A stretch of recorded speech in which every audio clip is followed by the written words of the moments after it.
I didn't want the spotlight. I only wanted to see her happy, one last time. But when silence becomes a condition for love, you start asking whether it was love at all. My name is Evelyn Hart. I'm 72 years old, and the story I'm about to tell isn't about anger. It's about clarity. It's about the moment I realized my silence wasn't kindness anymore. It was erasure.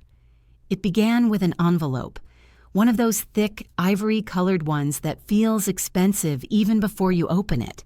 My daughter Lauren had finally set a date for her wedding.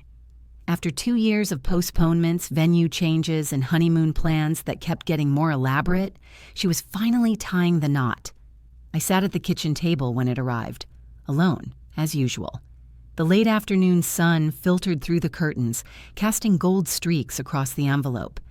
I held it for a second longer than necessary, just taking in the weight of it. My daughter's wedding, my baby girl. I should have felt excited, but something in my chest felt hesitant. I opened it carefully. No tearing. The card inside was elegant. Floral border, gold leaf accents, soft pink calligraphy. Their names, Lauren Hart and Colin James, danced across the center. Beneath that, the details, the venue, the time, the RSVP deadline. But then, something odd. No mother of the bride mention, no invitation to speak or participate in any way. I flipped the card over, checked the insert. Just instructions about attire, formal but lighthearted, and a cheerful note asking everyone to focus on joy, laughter, and keeping the mood light. No mention of family roles, no line about who's walking Lauren down the aisle, no nod to her late father, and nothing for me, not even a line about special thanks to my mother. I closed the card and sat back in the chair, quiet. There was no fight in me, not yet. Just a soft, sinking feeling I couldn't name. I told myself it was probably just oversight. After all, she had a lot on her plate. Weddings are stressful, right? But in my gut, I knew.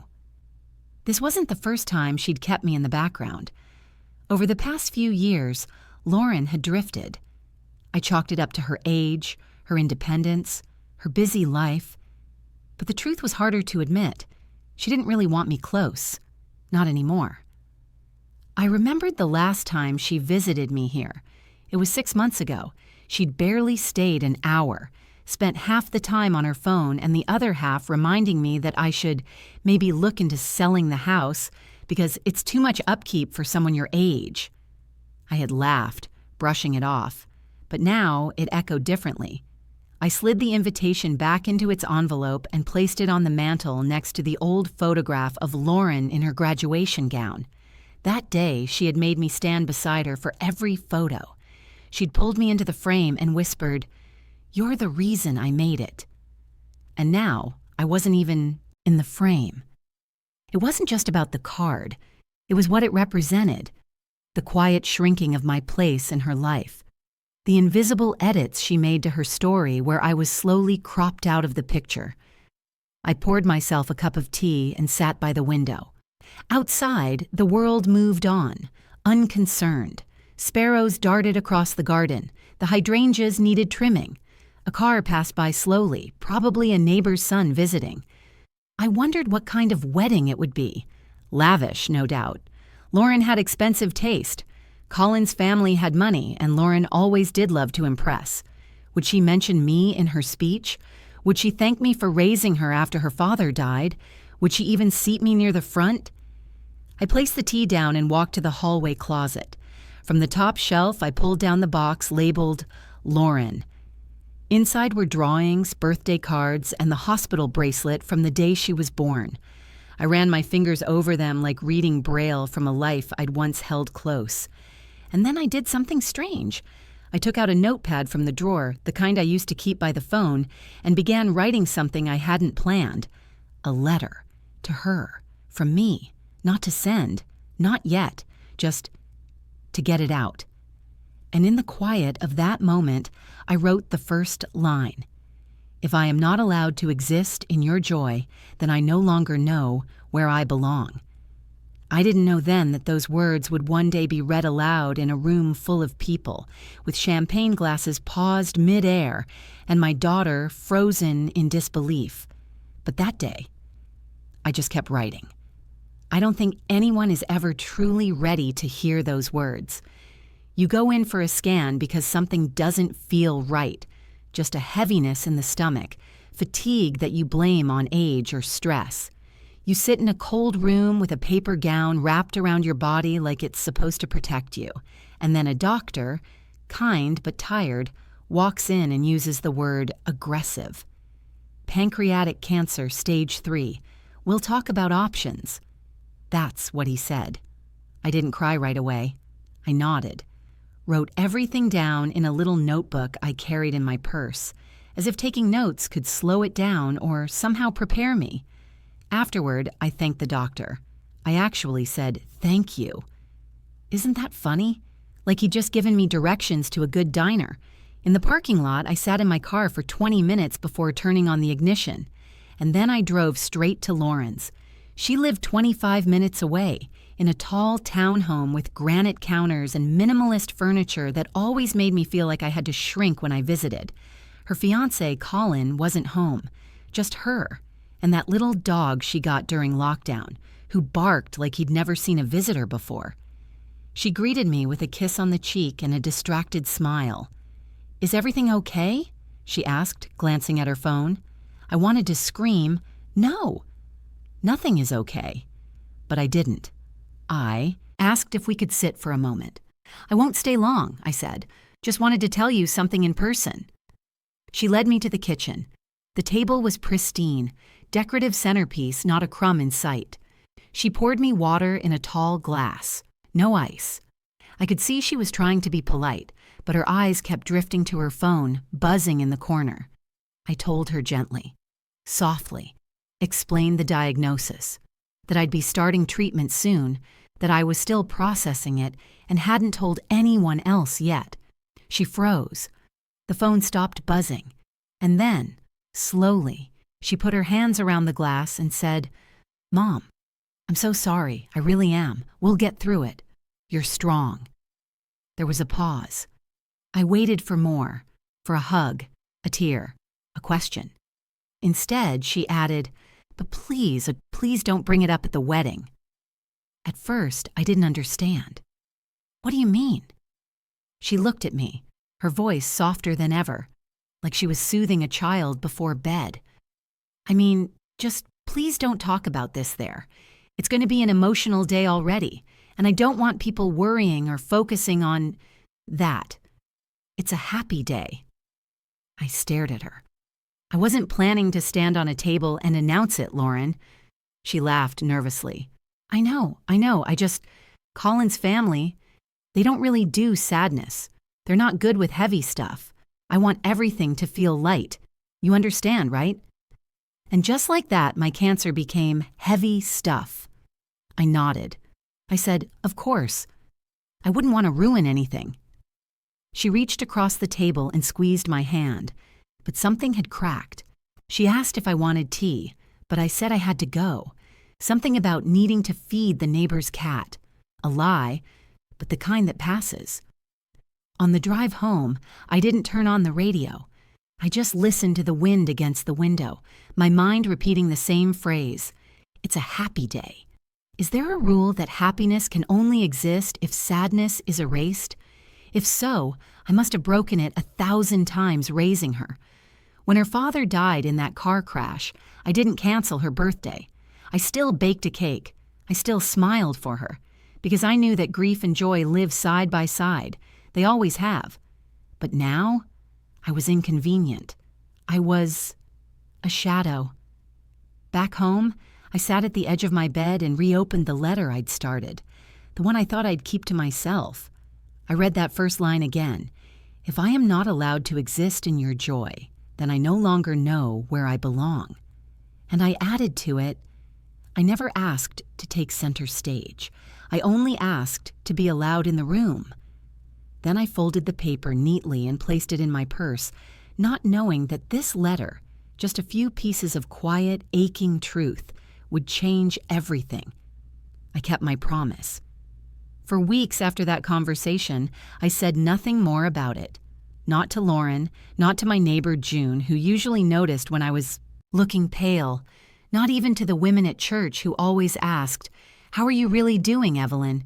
with their hands curled around mine. I kept it in, all of it. The scans, the upcoming treatments, the tightening in my side that made it hard to sleep. Even the letter stayed folded neatly in my bag, never taken out, never edited. Just there, waiting. Lauren didn't call much after that. A few quick texts about floral arrangements, color palettes, last-minute seating changes. I answered politely. I didn't bring up my health. I didn't ask if she'd changed her mind about me saying a few words at the wedding. I stayed in my assigned lane, supportive, invisible, quiet. A week after our conversation, she sent me a message that said, "Hey, just a reminder. Photographers asked for no drama shots. He's really into candid joy. Hope that's okay." I stared at the little smiley face at the end. How easily people paste cheer over everything, as if emojis can glue a family back together. I didn't reply. That night, I sat with my tea by the window. The hydrangeas outside were blooming purple, the kind of color that looks almost bruised under moonlight. I whispered into the air, "I'm not trying to ruin anything, sweetheart. I just didn't expect to be erased." There's something cruel about telling someone not to make others uncomfortable when you're the one carrying the pain, as though your quiet suffering should be tucked behind a smile so no one else has to flinch. Lauren didn't ask about my doctor's appointments. She didn't check in to see how I was doing, but she did forward me the link to the wedding registry. All top-tier items, Japanese knife sets, designer luggage, monogram towels from Paris. She even highlighted a few with "Heart from Mom" typed beside them. I selected a gift, an espresso machine that cost more than my first car, and had it shipped straight to their address. I didn't include a card. Days blurred into weeks. I had my first treatment. My hair began to thin. I started wearing a soft cap around the house, not out of shame, just comfort.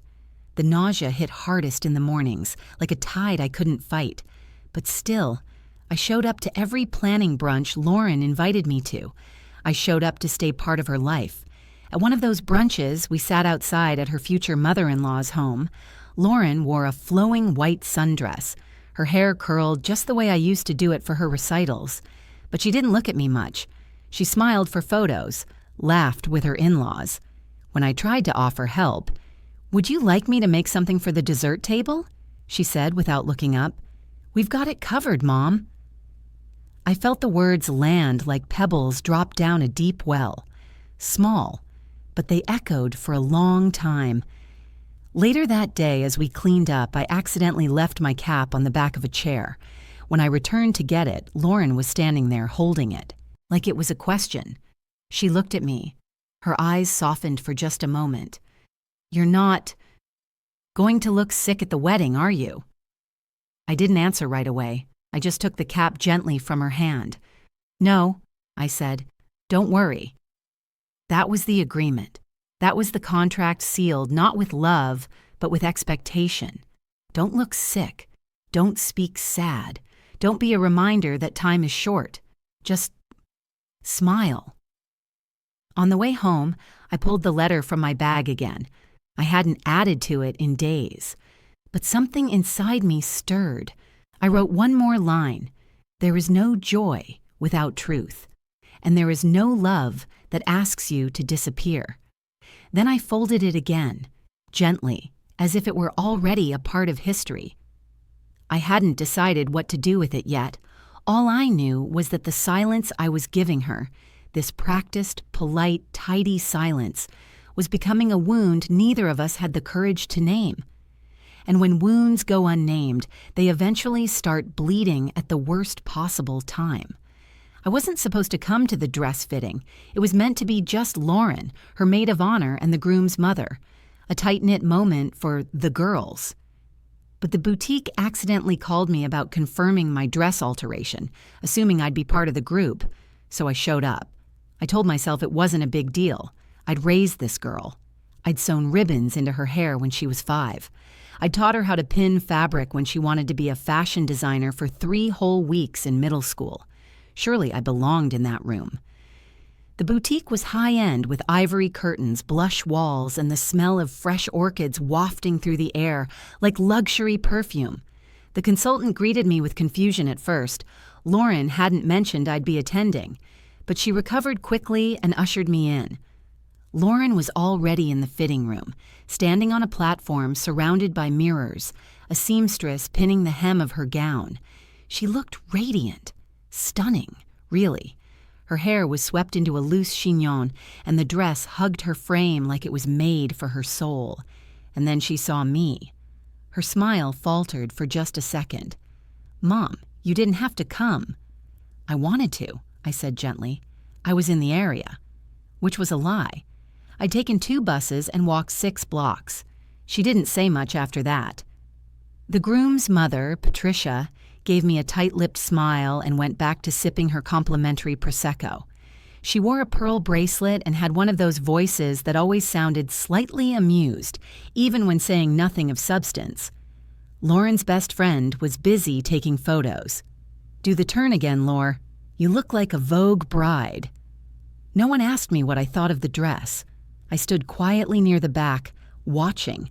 Then Patricia leaned over to Lauren and whispered, just loud enough for me to hear, "I assume you'll have your mother seated in the 2nd row? Or maybe a side table during the reception. You want everything to flow elegantly." I blinked. "2nd row?" Lauren didn't correct her. She just nodded. "We'll figure it out." It felt like a small death. Not being asked, not being included, not even being defended. I walked to the edge of the mirror, careful not to interrupt, and said softly, "You look beautiful, sweetheart." Lauren gave a faint smile, the kind you give to a polite stranger. They tried on veils next. Someone passed around a pale blue one, for something borrowed. Patricia held it up and laughed. "Oh, remember that superstition about veils protecting brides from spirits? You're safe from all the drama, thank God. No bad luck allowed here." She looked right at me when she said it. Lauren didn't react. Just turned toward the mirror and adjusted the beaded veil. I excused myself before the champagne toast, said I had to get back before the pharmacy closed. The boutique clerk offered to call a cab for me. I told her no, I'd walk, and I did. All the way home. 42 minutes, slow but steady, letting each step carry the ache away from my chest and down through the soles of my feet. When I got home, I opened the windows wide. The air smelled like damp pavement and summer rain. I took off my shoes and stood barefoot on the kitchen tile. Then I pulled out the letter again. "You used to ask me what love was," I wrote. "I told you it was showing up, even when it hurts, especially then." I stopped writing. My hand trembled. I was tired, not just in body, but in soul. I wondered if she saw me at all, not just as a woman with cancer, not just as the mother she now politely tolerated, but as the person who stayed up with her all night after her first heartbreak, the woman who sold her wedding ring to pay for Lauren's first semester of college. I didn't need a spotlight. I just wanted a place at the table. That night, I dreamed I was walking behind Lauren down a long hallway. She was always 2 steps ahead. I called her name, but she didn't turn around. She kept walking until she reached a room filled with light. She walked in and closed the door behind her, and I was left in the hallway, holding a letter she'd never read. The day after the fitting, I didn't get out of bed. I lay there, fully dressed in yesterday's cardigan and trousers, the sunrise inching across the bedroom wall like it was trying to wake me with a whisper. I didn't want to be woken. I wasn't ill from the treatment. Not yet. That would come later. No, this was a different kind of sickness.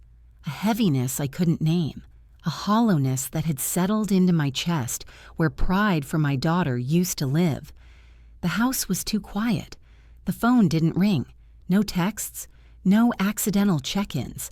Just me, the ticking wall clock, and the letter. That letter had become something else now, Not just a message for Lauren, not even a farewell. It had become a mirror.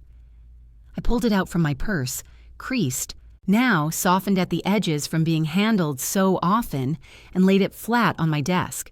The pen sat beside it like it was waiting to be chosen. I didn't cry. I was past tears. Instead, I began writing to someone new, myself. "Dear Evelyn," I wrote, "you did not fail. You loved. And love, even when unreturned, is not wasted." I paused, fingers trembling slightly. I kept going. "You gave her everything you had, your strength, your laughter, your best years. You carried her when your body was weak, when your husband died, when the bills stacked so high you stopped opening the mail. You showed up, and maybe she doesn't remember. Maybe she chooses not to, but you remember. And that means it was real." I wrote until the sun was high in the sky and my tea had gone cold. Paragraph after paragraph poured out. Stories, reflections, fragments of motherhood she would never ask to hear. I remembered her as a baby, how she used to curl her fingers around mine so tightly in her sleep, how she cried the first time I left her at school, how she hugged me in the back of her prom limo, whispering, "You're my best friend, Mom."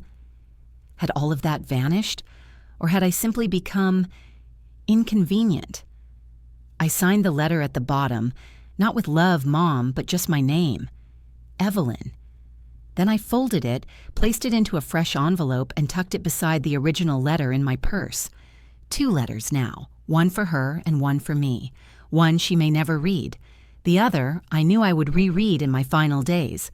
I thought about not attending the wedding at all, letting her have her joy untouched, letting her pretend, for one glittering, expensive afternoon, that her life had always been clean, curated, and painless. But then I pictured an empty seat where I should have been, and I couldn't bear that either. I had one foot in the past, the other in a future that might never arrive, and I needed to see her one more time. I needed to sit at that table. I needed to be real, even if I wasn't wanted.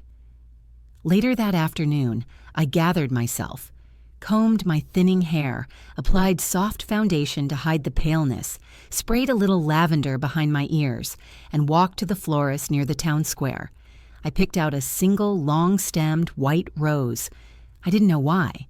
Maybe for her, maybe for me. When I returned home, I placed it in a glass jar on the windowsill, next to the photo of Lauren at her 5th birthday party. She had frosting all over her cheeks. I was kneeling beside her, arms wide open, face lit up with joy. No one had asked me to smile that day. I just had. That night, I wrote one final line at the bottom of my letter to her. "You asked me not to bring my pain to your wedding. But it's not pain I carry. It's love that has nowhere to go." Then I placed both letters, hers and mine, back into my purse, side by side like mother and daughter, tucked safely between the lining and the zipper, waiting. The morning of the wedding arrived, like a secret I didn't want to tell anyone. It was gray outside, clouds stretched across the sky like a soft veil. There was no sunbeam slicing through the window, no bird song to welcome the day, just stillness, the kind that settles on a life before it changes. I woke before the alarm. My body, trained by years of early motherhood and then widowhood, didn't need reminding when something important was coming.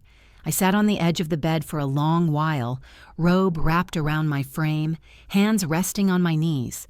The mirror across from me showed the truth, eyes a little swollen, skin a little pale, but the same woman who had always shown up. No fanfare, just presence. I moved slowly that morning, not because of the cancer, but because I wanted to feel every moment. I wanted to remember how it felt to choose dignity, even when I wasn't given any. I wore a soft lavender dress, floor length, sleeves to the wrist. The color Lauren used to say reminded her of fairy wings. I pinned a small brooch on the left shoulder, my mother's. A quiet tribute, unnoticed by most. But I noticed. That was enough. No one had arranged transportation for me. When I asked Lauren about it the week before, she said, "Oh, I figured you'd take a cab or something. We're using the limo just for the bridal party. It's going to be super tight." Super tight. The words rang in my ears as I waited outside for the cab I called myself. The driver, a young man with shaggy hair and kind eyes, helped me into the back seat and asked if I was heading somewhere special. "My daughter's wedding," I said, trying to keep the smile from trembling. He smiled. "That's beautiful, ma'am. Congratulations." I looked out the window as we drove. Familiar streets passed by, my old post office, the bakery Lauren and I used to go to when she was little. I could almost see her skipping beside me, clutching a cupcake with purple frosting, her whole face lit up just to be out with me. We pulled into the venue, a sprawling garden estate with trimmed hedges, hanging lights, and fountains that tried too hard to sound like nature. The kind of place you rent when you want people to know you spent a lot of money. The driver opened the door for me. I stepped out carefully, clutching my small purse. Inside it, my lipstick, my tissues, my letters. A young woman with a clipboard greeted me. "You must be Evelyn, bride's mother, right?" she asked, without checking her list. "Yes," I said. "Oh, we've got you at table 9. That's just off to the side of the main reception area, near the dessert bar." She smiled brightly, unaware that I'd just been given a seat beside the cupcakes. I nodded, thanked her, and walked through the crowd already forming in the courtyard. Most faces I didn't recognize. A few nodded politely. One older man looked at me and whispered to his wife, "Is that her mother?" They'd never met me. That used to matter. Now, I just smiled. I wasn't part of the photos. I wasn't asked to help Lauren get ready. I wasn't in the room when she put on her dress. No one brought me in to pin a corsage on her wrist or hand her a handkerchief. I was a guest. One among many. A woman in a lavender dress with a name tag at table 9. I took my seat quietly, crossed my ankles, folded my hands in my lap. My letter rested in my purse, cool against my fingers. I traced its edges like a prayer. The ceremony began. I watched from my seat as Lauren appeared at the top of the aisle, arm in arm with Colin's father. She had chosen not to be walked down by me, said it would be easier that way. More balanced, she'd called it. Balanced. I watched her walk, radiant, beautiful, perfect, and entirely separate from me. People turned, snapped photos, gasped at her gown. I watched in silence.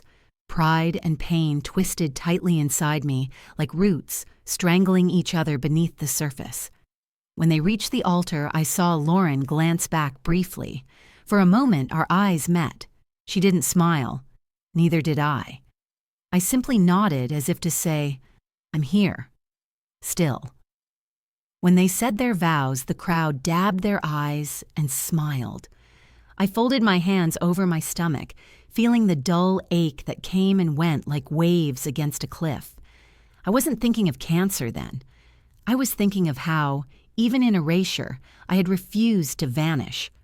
They called it the happiest day of her life. Every person in that garden wore it like a slogan. Waiters greeted us with glasses of champagne, guests posed in front of flower arches, and the DJ's voice boomed over the speakers with relentless cheer. "Let's keep the energy going! Love is in the air!" It was everywhere, except, somehow, not in me.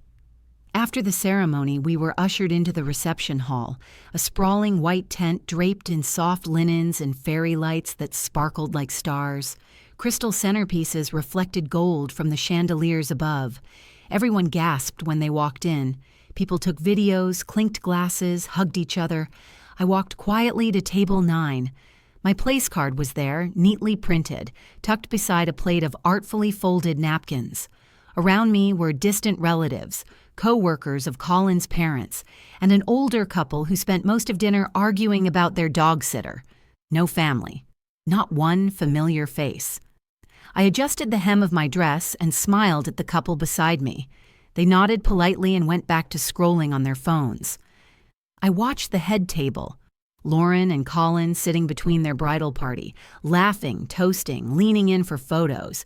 Not once did she look my way. At one point, the photographer passed by. "Do you want a picture with the bride?" he asked casually. I smiled faintly. "I don't think she'd want to pause for me." He gave me a puzzled look and moved on. I sipped my water. I didn't feel like eating. The chicken was dry anyway. Then came the dancing, the announcements, the toasts. The maid of honor stood up first, teary-eyed, holding her phone with shaking hands as she read her speech. "Lauren is the most loyal, radiant, kind-hearted woman I've ever known." The guests cheered. Then Colin's best friend, with his usual charm and carefully timed jokes. Then Colin's father, then his mother, then her boss from the law firm, each speech more polished than the last. Everyone had a story about Lauren's success, her brightness, her grace. My daughter, it seemed, had raised herself. With every toast, a small piece of me chipped off inside, like weather on a statue, gradual, barely visible, but irreversible. Then the DJ stood up again. "Isn't love incredible?" he boomed. "Let's hear it for the new Mr. and Mrs. James. Before we kick off the cake cutting, we have time for one more toast." He turned, facing the tables. "And now, if anyone from the family would like to say a few words." A hush. Everyone turned to the head table. Lauren leaned into Colin and whispered something. He nodded, hesitated, and whispered to the DJ. The mic was lowered. "No?" the DJ said awkwardly.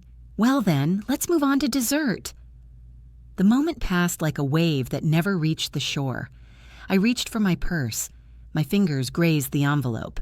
Not yet. A woman at my table leaned in. "Aren't you her mother?"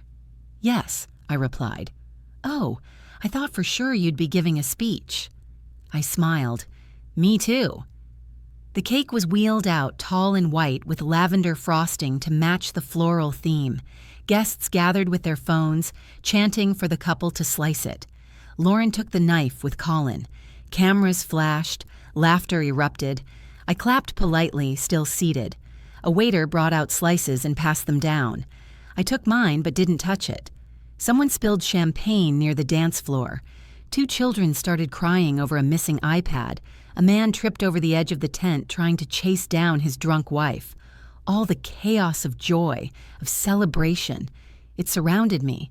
And yet I felt like I was on the outside of a snow globe, watching everyone else inside, warm and lit from within, while I stood in the cold. I pulled the envelope from my purse and placed it in my lap. My hands trembled slightly, not from weakness, from decision. You don't always know the exact moment your heart breaks, but sometimes you do.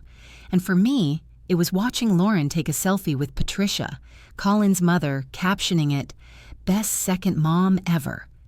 I looked at my cake again, at the lavender roses piped in perfect swirls, the same color she once said reminded her of fairy wings. I picked up my glass. I stood slowly, and for the first time that entire day, people noticed me. My knees weren't as strong as they used to be, but they held me. The napkin slipped from my lap as I rose, the soft fabric falling to the floor unnoticed. My purse hung quietly on my shoulder, the envelope inside like a steady pulse against my hip. All around me, champagne glasses clinked, laughter rippled in slow waves. A few guests glanced my way, some polite, some puzzled. I stepped away from table 9 slowly but without hesitation and walked toward the center of the room. No one stopped me. The DJ blinked as I approached the microphone he had just begun lowering back into its stand. I placed a hand gently on his forearm. "May I?" I asked softly. He hesitated, just a second, and then handed it over. I felt the weight of the mic settle into my hand, cold metal, suddenly warm from my touch. The room didn't go silent all at once. It dimmed in patches, like lights flickering out one at a time across a city skyline. Conversations dropped. Glasses were set down. Napkins crumpled. The laughter stalled mid-sentence. Lauren's eyes found me first. She was still holding a forkful of cake, frozen halfway to her lips. Across from her, Patricia blinked slowly and adjusted her bracelet. I looked at no one and everyone. I took a breath and began. "I wasn't asked to speak today," I said, voice steady, clear, "but I believe the woman who raised the bride should have a few words." A few guests chuckled nervously. Most simply waited. "I won't take long. I just wanted to offer a toast to my daughter." I reached into my purse and pulled out the envelope. I unfolded the letter slowly, careful not to tear the creases I had traced so many times with my fingertips. I didn't look at Lauren, not yet. I read aloud. "Dear Lauren, you asked me not to bring sadness to your wedding. You said it's a happy day. And it is. But I've learned that happiness is not the absence of pain. It's standing beside it, holding its hand. And I came today not to dim your light, but to remind you who held the candle when it was dark." The room had stilled entirely. Forks hovered mid-air. Someone across the room whispered, "Oh my God." I continued, "You were my entire world, from the moment they placed you in my arms, until now, through every illness, every school drop-off, every scraped knee. I loved you so fully, so fiercely, I forgot to keep anything for myself, and I do not regret that, not one moment." I paused and let the words settle. Lauren's hands were clasped now, resting stiffly on her lap, her face unreadable. "When I got sick, I asked for nothing, only to be allowed to show up, to exist in the story of your joy. But instead, I became the inconvenience, the too much, the shadow that didn't match the mood board." A guest audibly gasped. Others turned in their chairs. "So today, I give you this, my truth. My silence is ending, because love without honesty is just performance. And I have never performed for you. I have only ever shown up, even when I was tired, even when I was sick, even now." My voice wavered only slightly, but not enough to break me. "I raise my glass to you, Lauren. May your days be bright, and may you never forget the woman who stood quietly in the back row and still clapped the loudest." I folded the letter slowly. The applause didn't come. No one dared clap. No one dared breathe. I turned, walked to the head table, and gently placed the letter beside Lauren's untouched cake. She looked up at me then, eyes glossy but not crying, mouth slightly open, frozen in a place between pride and shame. I smiled softly and whispered, "This is the last thing I'll ask you to carry." Then I turned and walked back to my seat. The music did not resume. The DJ didn't know what to say, and for the first time that day, I wasn't invisible. I sat down slowly, folding my hands in my lap as I had done 1,000 times before, but this time, something inside me was different, lighter. Not in a joyful way, not quite, but in the way a bird feels just after flying out of a cage it had nearly forgotten was locked. I had said the words I wasn't supposed to say. I had broken the silence that had wrapped around me like a burial cloth. And yet, I wasn't afraid. The room was frozen, as if I'd tilted the earth slightly off its axis. People whispered in low tones. Some looked down at their plates. Others looked at Lauren. No one looked at me for very long, except for one woman at a nearby table. She was older than me, maybe late 70s. She had kind eyes and silver hair swept into a neat twist. She lifted her glass gently in my direction, not with pity, but with recognition. I returned the gesture with the smallest nod, and we didn't speak. Across the room, Lauren sat as still as marble. Her hands were clenched in her lap, shoulders rigid. Colin looked at her, then back at the letter on the table like it might explode if he touched it. The DJ, poor man, hovered behind his booth, sweat forming at his temples. He clearly didn't know whether to resume music, call for dessert, or pretend none of it happened. Then, finally, someone began to clap. It was quiet, unsure. Then another, and another. It wasn't thunderous. It wasn't unanimous. But it was real. Not for performance. For truth. The applause trickled and faded, not into awkwardness, but into awareness. I had cut through the curated joy with something raw, Not to ruin the day, but to remind everyone that love comes with texture, rough edges, difficult truths, and moments that don't photograph well. Lauren didn't clap. She didn't look at me, but she didn't walk away either. The moment held there, suspended.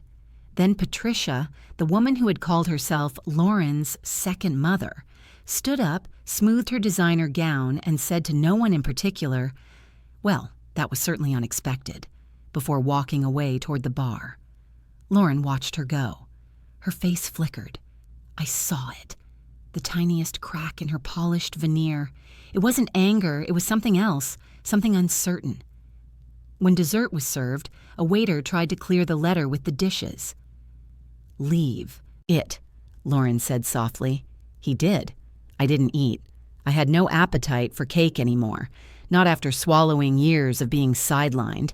Instead, I sipped my water slowly and let the noise return in fragments, music rising faintly, guests drifting back to conversations. But things had shifted. Some guests avoided my eyes, others approached carefully. An older man, Colin's uncle, I believe, stopped at my table and said, "That was brave. More people should say what they mean while they still can." I thanked him. A young woman I didn't recognize touched my shoulder and whispered, "My mother died last year. She never told me anything that honest. Thank you." Another woman, perhaps one of Lauren's college friends, stood beside me in silence. Then she placed a small lavender flower from her table's centerpiece in front of me and walked away. Still, Lauren said nothing. But I wasn't waiting for her to. I hadn't stood for applause. I hadn't spoken to change her mind. I had done it for me, for the version of me who had been quiet too long, for the mother who had swallowed her hurt to keep the peace, for the woman who still had dignity, even if no one had handed it to her. The night began to wind down. Guests left with their little bags of sugared almonds and party favors, their laughter returning in cautious waves. A few danced. Some didn't. Lauren never read the letter while I was there. She kept it beside her champagne glass like it was something sacred or dangerous. Or both. Eventually, I gathered my purse. No one offered to call me a cab. That was fine. I'd already arranged for the same driver to come pick me up. As I stood, I looked at her one last time. Our eyes met. She opened her mouth, then closed it. I smiled faintly and said, "It was a beautiful wedding." She said nothing. I didn't wait for her to change. I just walked toward the exit, the night air cool against my skin, lavender petals falling from someone's bouquet onto the ground like soft rain. Behind me, laughter resumed, but for the first time, I wasn't listening for it. I had said what needed to be said, and finally, I felt heard. The ride home was quiet, not awkward, just clean, like the silence after a storm passes and everything is still wet, but the air feels sharper. I sat in the back seat of the cab and looked out at the empty streets. The driver didn't ask questions. He must have sensed that the silence I carried wasn't to be filled. Some silences are sacred like that.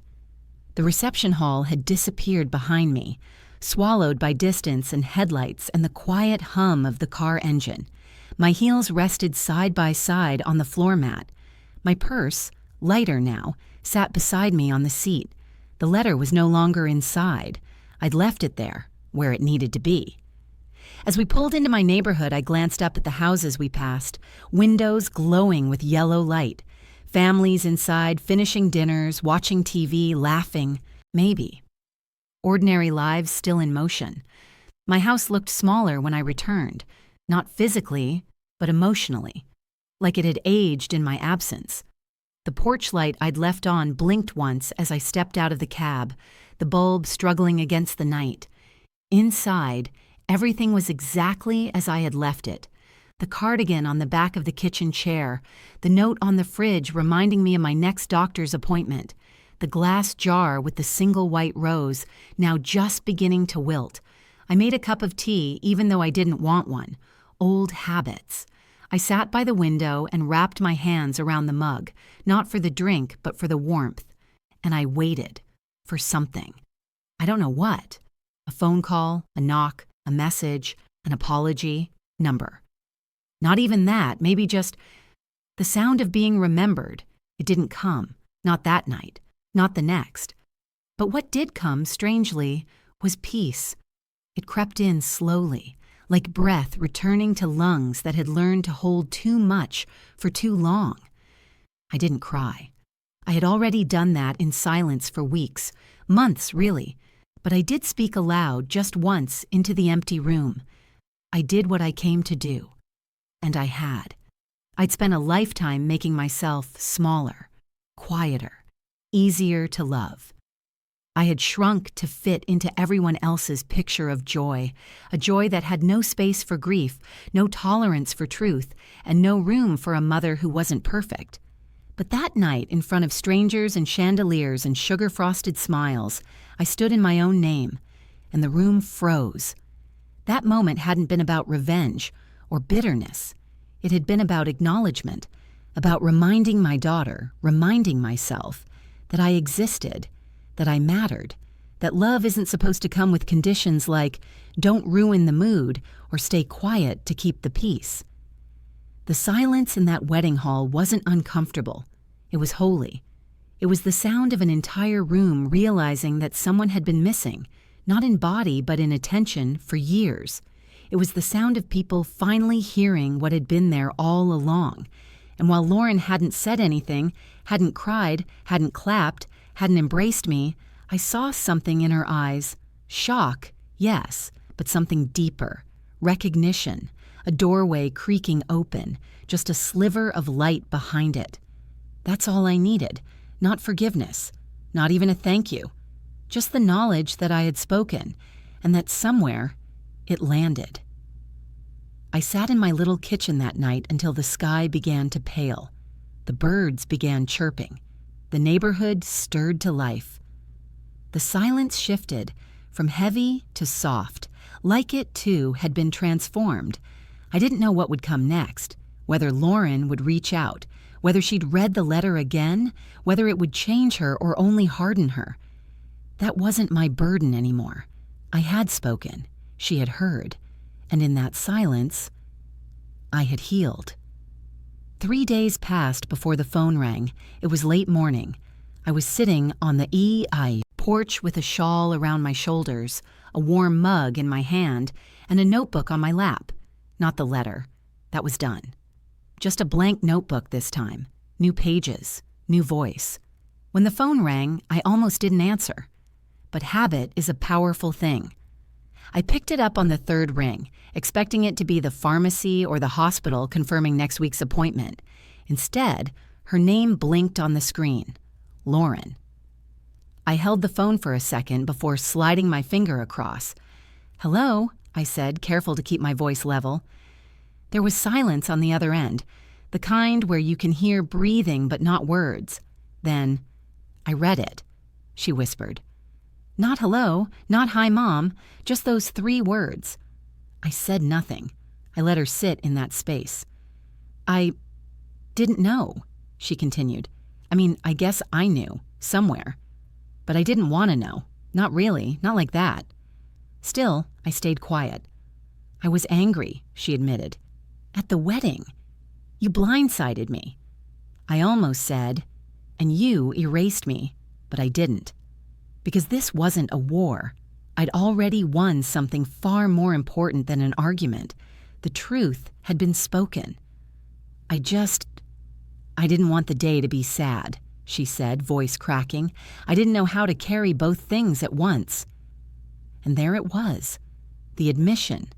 The truth behind the curated perfection. The reason she'd ask me to stay quiet, sit back, fade away.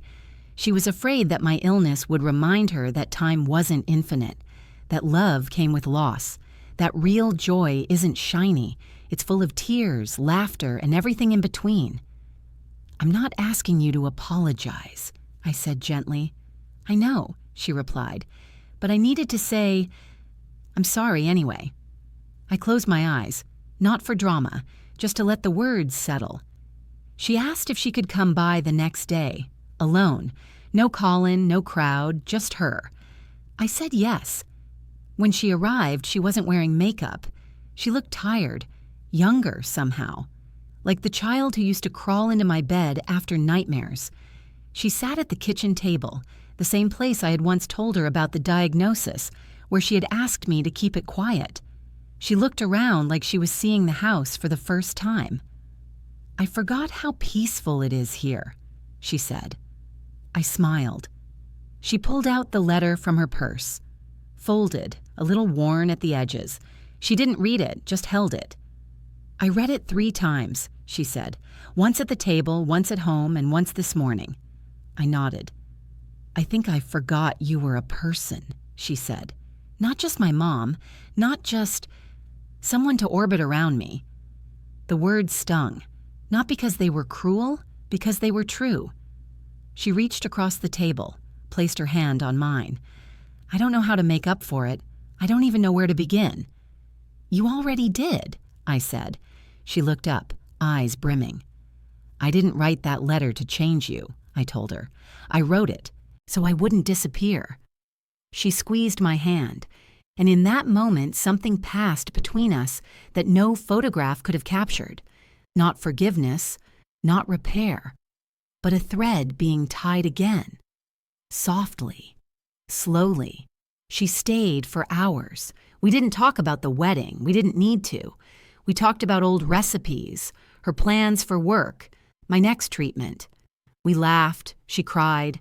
I told her about the little girl she once were, how she used to draw fairy wings on the walls with crayon and insist I never erase them. I told her I wished she'd remembered that I was always trying to protect her magic, even when the world made it hard. When she left, she hugged me so tightly I had to remind her not to squeeze my shoulder too hard. We both laughed. She whispered, "You can talk about anything now, anytime." I said, "Even the hard things?" She nodded against my neck, "Especially the hard things." A week after the wedding, a letter arrived. Not a text, not an email. A real letter, handwritten, folded neatly, sealed with a pressed flower sticker, the way Lauren used to decorate her school notebooks in 6th grade. The envelope was pale lilac. I recognized her handwriting immediately. I sat down at the kitchen table, the very same one where she had once asked me not to bring my illness into her perfect day. This time, I wasn't afraid to open anything. Inside was a single sheet of paper, no frills, no theatrics, just Lauren's words. "Dear Mom, I don't think I knew how to be a daughter until now. You taught me strength. You taught me kindness. But I thought loving you meant always seeing you strong, quiet, and composed. I never considered what it cost you to stay that way for me." I stopped and let the words wash over me. She went on. "When you stood up at my wedding, I was angry. You cracked the glass of a perfect day I had spent years designing. But as the days passed, I realized what you did wasn't to ruin anything. You showed me what it means to be whole. You made the day real. You made me see you." She didn't ask for forgiveness. She didn't make promises she might break. She simply laid her heart on the page, like I had done for her. "I reread your letter every night. I keep it on my nightstand, not to feel guilt, but to remember where I come from.